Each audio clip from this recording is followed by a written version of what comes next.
E o Pedro Pascal fez uma tremenda de uma lacrada no último domingo, né? Num evento que teve aí sobre o seu filme, né? O filme aí, Eddington. Ele junto com o Joaquin Phoenix e também a Emma Stone, né? Estão falando aí sobre algumas coisas, né? E como o Pedro Pascal aí, a gente sabe que ele não corre de uma boa viés político, né? E se o repórter já dá isso pra mão dele de bandeja, aí que ele vai fazer mesmo os discursos deles vitimistas e políticos. E isso aconteceu aqui no último domingo, né? Dia 18. Esse filme aqui, né, é na era política pós-Covid, né?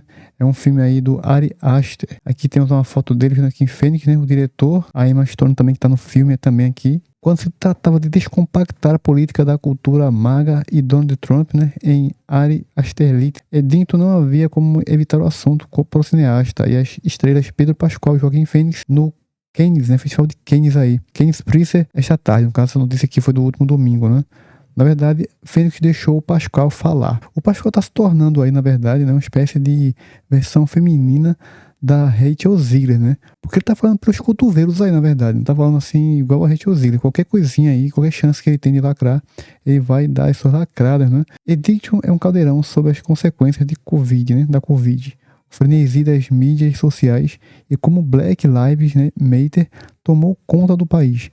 A foto segue o xerife Joey Cross, né, que o Joaquin Phoenix está fazendo, que decide enfrentar o prefeito da cidade, que é o Pedro Pascal, né, o prefeito Ted Garcia. Mas as probabilidades estão muito contra Cross e ele tenta tomar a situação em suas próprias mãos. Embora Pascal, quando perguntado como a política do filme fala com a era Trump, é aí que o jornalista deu o que ele queria, né? Motivo para ele lacrar. Ele foi e falou: estou muito assustado, né? Para participar de um filme que fala de questões como esta. Isso aqui é uma pergunta muito intimidante para eu abordar, né? Porque eu traduzi aqui, então tá um pouco meio esquisito de ler, mas ele falou mais ou menos isso. É uma pergunta muito difícil aí de falar, né? Muito assustador. Ele diz, né? É uma pergunta muito intimidante para eu abordar, né? Eu não estou informado o suficiente. Quero que as pessoas sejam seguras e protetoras. Quero muito estar do lado certo da história. Então ele tá falando, claro, viés aí, né, contra o governo de Trump, né? Ele falou mais aqui: eu senti que Aster, né, o diretor, escreveu algo que era todos os nossos piores medos, já que essa experiência de bloqueio já era uma sociedade em fratura.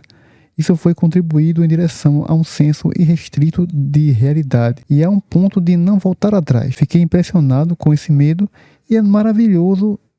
Foi confirmado pelo Ari, né? Então, tá falando aqui assim de medos, né? Isso aqui é muito interessante, porque ele falou o seguinte aqui, ó.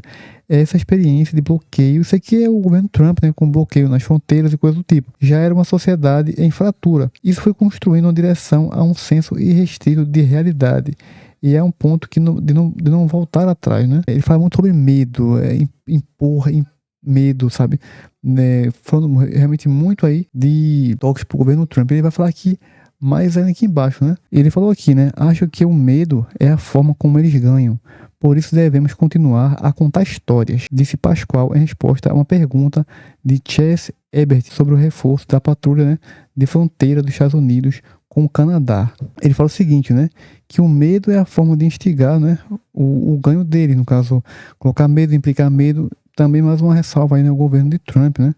Por isso que devemos contar histórias, no caso, tá apontando. Então, assim, pessoal, eu vou mostrar pra vocês aqui um vídeo dele também, onde tem, quando ele fala aqui, ó. I want people to be safe Percebam and to be protected. expressão vitimista do Pedro Pascal. E o assunto aqui é um assunto que é sério, que veio até pela expressão aqui do Joaquin Phoenix. Esse outro ator também aqui, né? Acho que ele deve ser ator. E percebam que aqui existe um tom assim bem sério por conta do assunto do Pedro Pascal. Ou seja, ele gosta de tocar em assuntos complicados, delicados. Uma vez que era aí para simplesmente estar falando do filme, cara. Falando do filme. Se caso algum repórter perguntar alguma coisa política, um bom ator que ele poderia driblar isso aí. Então a gente vê aqui, ó, que ele tem esse problema. Ele tá aí bem assim, ele faz aquele vitimismo, né? Na verdade ele veste um papel assim de vítima, falando que, sabe, daquele tom um pouco assim, na verdade ele quer tá realmente usando esses eventos assim, toda a chance que ele tem. Inclusive ele vira e mexe, posta alguma coisa no Twitter dele e apaga depois, como já saiu aí no passado também. Então assim, é o seguinte, ele usa essas reuniões de filmes e coisas igual a Rachel Zegler fazia, usa essas coisas pra lacrar, cara.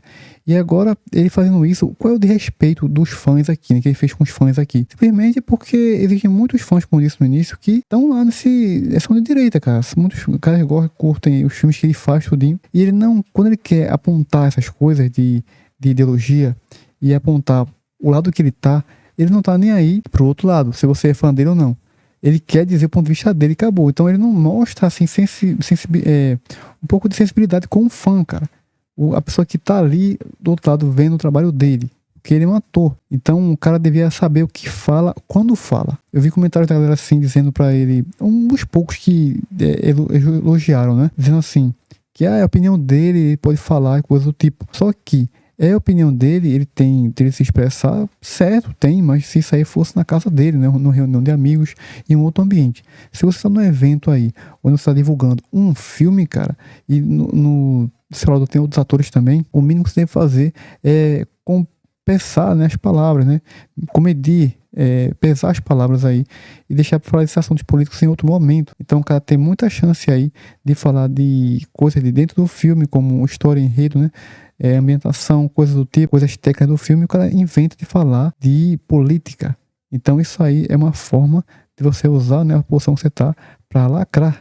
E ainda mais com um filme que é totalmente político, né? O filme é na época do Covid, então tem muitas coisas ali que devem demandar, né? E apontar algumas coisas ali pro governo dos Estados Unidos. É isso aí, Pedro Pascal mandando ver, né? E isso aí cada vez mais deixa a gente, assim, um pouco triste de ter que ver alguns filmes, né? Até vai sair o filme do Quarteto com ele. E saber que o cara na vida real, né? Como pessoa, é um cara que realmente tem aquele sentimento woke nele, né? Aquele egoísmo. E só quer saber, assim, de vitimismo, né? E atenção para a pauta que ele defende, cara. É isso aí. Mas é isso, pessoal. Ficando por aqui e a gente se vê no próximo vídeo. Se quiser acompanhar o vídeo que eu posto diretamente no canal, pessoal, é só se inscrever no canal, né? E ativar o sininho. Marque todas e também deixa um like, pessoal, que ajuda muito o canal aí a fortalecer e enviar o vídeo para mais pessoas, ok? E é isso, vou ficando por aqui e a gente se vê no próximo vídeo. Até lá, fui.